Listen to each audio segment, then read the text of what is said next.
I'm going to quickly run through today my process for how I choose trees for the park projects that I do. And just to put a little background, my main goal is I choose the trees and plan replanting projects for all of our parks. So if urban forestry takes down a tree in the city of Portland and it's in a park, it eventually comes to my desk for removal. So I look at the city as like a property by property basis, and also utilizing the data in our climate as a whole to decide what our next generation of trees in our parks will be. And a caveat to this is your goals in tree planting may be different, so always start with your goals and go from there. So when I start in the city of Portland, I begin with our plant hardiness zone map. And I think this is really important because our plant hardiness is defined by those low temperatures. So there's a lot of talk about our future high temperatures, future precipitation. But as we learned this winter, we are still going to get some really cold lows. So even though I might be wanting to choose species from California or other Mediterranean climates, paying attention to those hard frosts that we can still get every few years is going to be really important moving forward.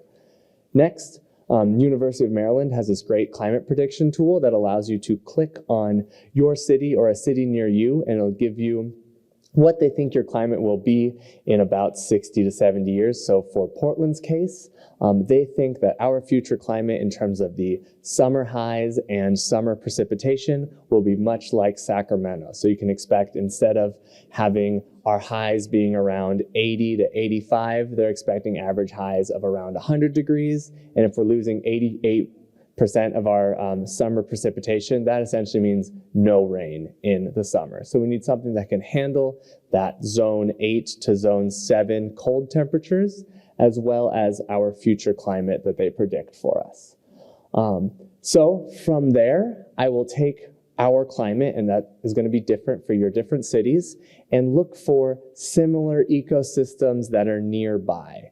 And I can say I use this both for considering assisted migration for trees from native environments, as well as trees that tend to do well in similar areas. And I think that JFS, they do a lot of this out testing in many of these other areas.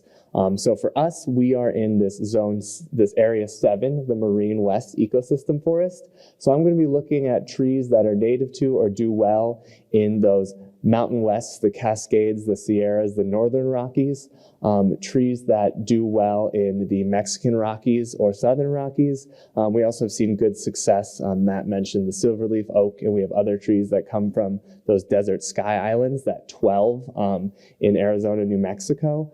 And surprisingly, or maybe not surprisingly to some of you, that Midwest, that area 9 within our country, those trees have to handle really high, dry summers in places like Oklahoma, as well as some of those really cold and desiccating winds in the wintertime. As far as the true California Mediterranean trees, I think both Matt and Nancy mentioned this, some of the trees in those areas might not be cold hardy enough. So coast live oak does great, but if we get a really hard frost, we can see some dieback, versus surprisingly things like Torrey pines are reportedly able to handle down to zone 7. So if we're choosing trees from those evergreen Mediterranean environments of California, I'm more looking at those as a case-by-case basis because they don't have those typical winter lows. So that brings us to how I apply that information to each park property, and this is where things might be different for you. So in general, I'm trying to trend each park to at least 50% native trees, having a good mix of evergreen and deciduous trees. We do utilize that no more than 5% of species, 10% genus, 20% family rule for our properties. But that does break down sometimes when you want to make sure you're preserving really important species so that pollinators can move through the parks. And also if we're trying to consider assisted migration, because as you know, we don't really have nearly as many species in our native ecosystem as we would have in our kind of built environment. We also want to consider the cultural values, both indigenous and immigrant communities. Just yesterday, I was talking to someone who was talking about the tea pickers grabbing all the linden flowers for getting tea. So even non-native trees have an important cultural value. And then I look at the site-specific conditions. And I have a little more flexibility with this than our street tree program because they have such a higher volume of trees. So they tend to only be able to, they can't choose each individual site. So applying that to one of our park properties, this is the inventory of Bloomington Park. You will see that Bloomington Park is 74% non-native deciduous trees, and 46% of the trees at that park are Quercus rubra. We do have some Gary oaks there, but Cupressaceae is suspiciously absent. So it should be no surprise that when I chose our species mix for our volunteer planting at that park, all of the trees were either native, nearly native, or from some of those Mountain West environments, and all in the Cupressaceae family. So giant sequoia, coast redwood, and Arizona cypress. This is just a quick slide to show that is my planting list. All of this will be available digitally. And then this is our yard tree giveaway planting list and our street tree list.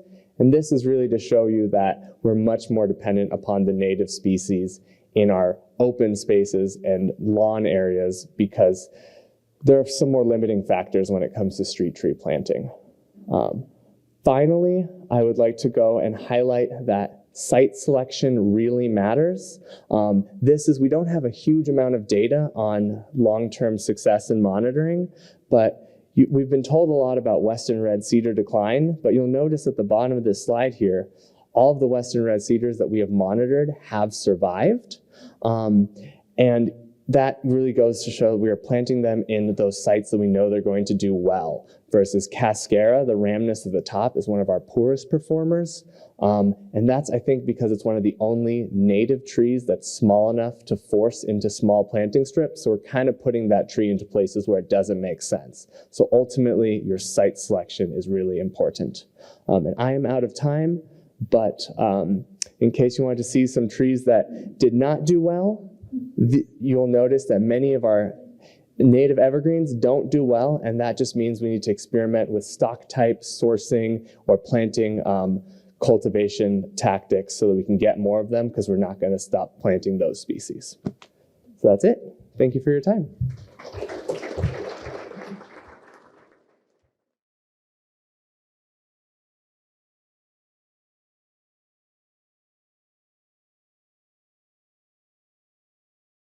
My main focus has been trying to get the native trees as far as trying to plant replacements for the ecologically valuable non-natives.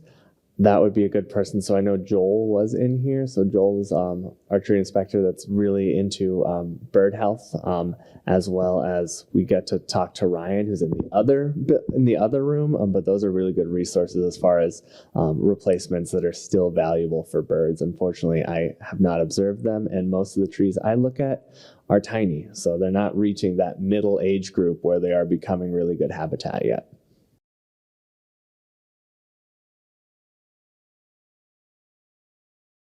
This is not something that we have tried yet, but I've heard rumor that there is in Arizona a dwarf cultivar of the southern live oak. So you could potentially get an under power line live oak as an option.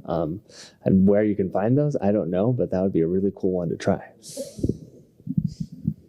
Quercus mercinifolia, the bamboo leaf oak. There's some around town. It's a more medium-sized, beautiful tree. That does pretty well in like a four-foot strip.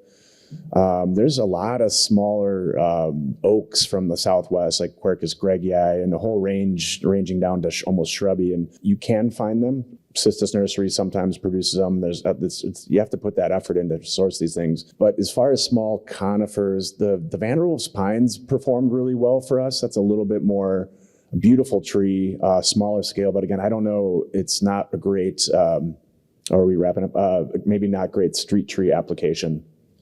I'll say that if they don't shock out, we've been seeing pretty good success with those Arizona cypresses.